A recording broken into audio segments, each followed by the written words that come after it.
I mean, to put it in simple terms, a technical manual can be read and understood by anyone. Patent is not something that gets understood because the way of the wordings that gets used has a lot of meaning to it. So we have to draft it in such a way that it has a like we cannot use different terms for the same product again and again. We have to use that uniform name throughout the specification. So we have to explain the overall working of the product in this specification. If it's a physical product, we will explain with the help of drawings. It has a part. We name the parts and we explain these are the parts and how they are arranged. And if it's a biotechnology related patent, we explain what is the experimental results that you got out of your inventions. And then if it's again purely design, like if you're just filing an application for a design of your any product, then you explain how the design is better than the existing designs is something that we write in the specification. And the last and final part before the abstract is the claims. So like in a whole document, you can write whatever we want in the overall document, but the most important part is the claims. So this does not have the literal meaning as I claim. So I have seen a lot of applications where people put all the details in the specification, especially in colleges. In claims, they just recite the advantages. So in claims is nothing but you have to write the solution or describe your product in a technical way. Say for example, if I have to describe this microphone with this table, I would say that a table comprising a base with the microphone coupled or removably attached with the electrical components for switch on and switch off, and then with an extending portion where the final the receiver, like the microphone receiver, is kept. So we have to sort of explain the whole thing in a written manner so that it is the technical parts of that particular invention is captured in the claims. So claim is not an advantage; it's more like so what we call is like a drafting style. You have to basically allow the other person to imagine the whole product just by reading your claims. So that's where the claims come into picture. And because why the claims are the most important part of a patent is that is where you get your protection for. Whatever you write in claim, that's what the patent office gives you protection for, not what you write in specification, background, or anything. So if I put wrongly in my claim that the microphone extender is a straight line. So it was assumed that your microphone is like this, not which can be freely moved around. So they will assume that you are aiming for a rigid structure which is an angle, but not like a freely movable or bend which can be bent. So you have to explain everything, narrate that in the claims, so that the other person when they copy it, they cannot say that you have claimed for a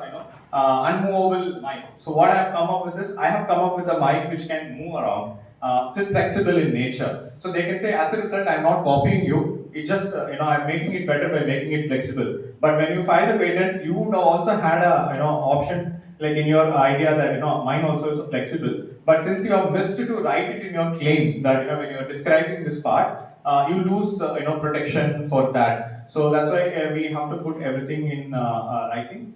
So that's like what we generally write in patent documents. I'll probably quickly show in the end like some examples of what we file.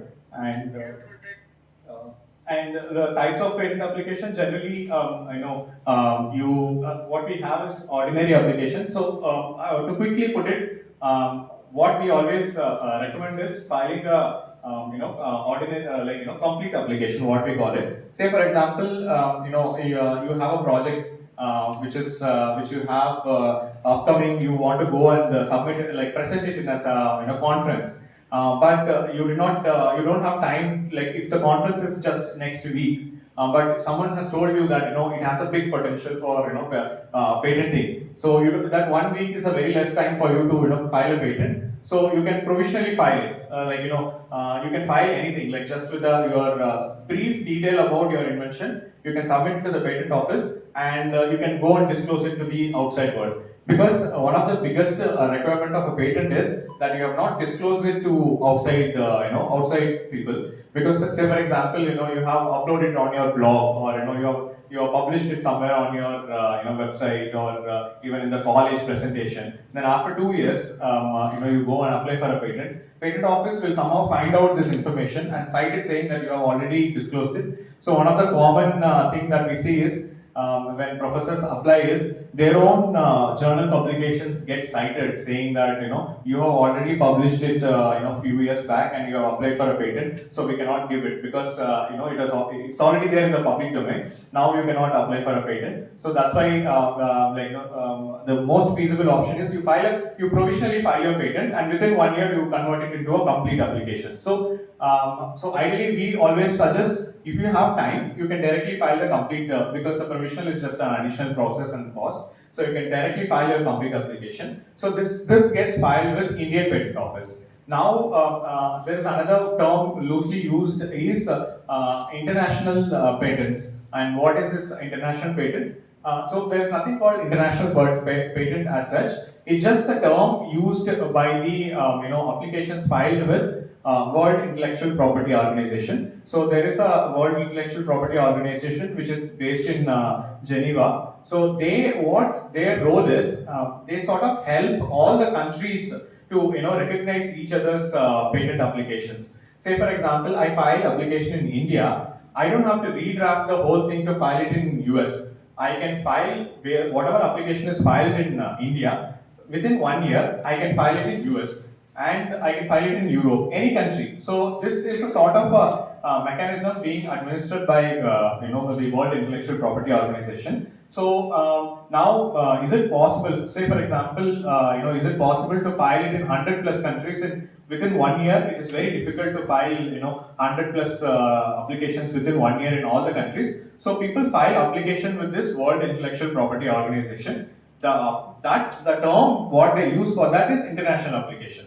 So international patent. So that international patent doesn't give you any rights. So what it sort of acts as a post box between your country and the World Intellectual Property Organization, and then you can sort of use that application to file it in multiple countries later point in time. Whether a patent will be granted in that particular country will be decided by that particular country's patent office.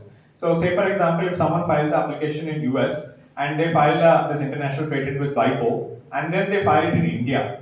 That way, say in US you get a patent for method of treatment and softwares also. And if such application which is already granted in US will be definitely rejected in India, because as per the Indian laws, method of treatment is not patentable, or pure softwares are not patentable. So that international patent is not something that gives you protection for completely throughout the world. It is just a term which is used by the World Intellectual Property Office.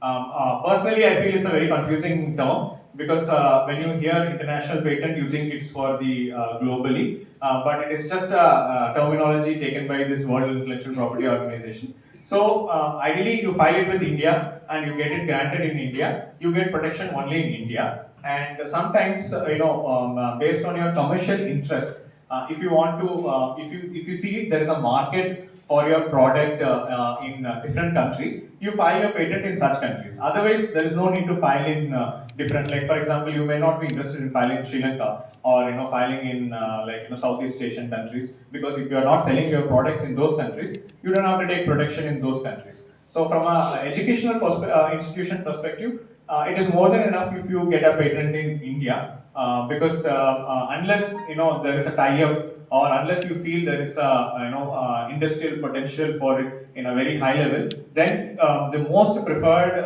countries to get a patent is US, and then followed by Europe, and then rest of the countries it's not so important, because the enforcement in such countries are very bad, so mostly they will not file it.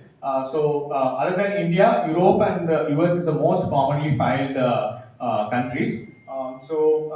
And the process is same everywhere. You file a patent, they will review it to see if it's actually new, and if they have any objections, they will give a report saying, so you have filed for this, but I have found something similar disclosing already. Now you provide your explanation on how it is different. So since it's all technical in nature, we can always explain it to them that you are wrong because mine is slightly different. Say for example, again coming to the example of mine, they have filed a mic for which is not which is rigid in structure. So I am giving a flexible functionality to it, which has better utility or function, improved use of the mic. So I should get a patent on it. Then they will give a patent on it. So, but according to them, they will loosely see, okay, there is a mic, and then there is an extended portion, there is an extended portion. So it's all same. But it is they put it on us to explain the differences between them, make them understand, and then finally the grant is given. So this is 100% same in all countries. The procedure followed by in any patent office. So this is the type of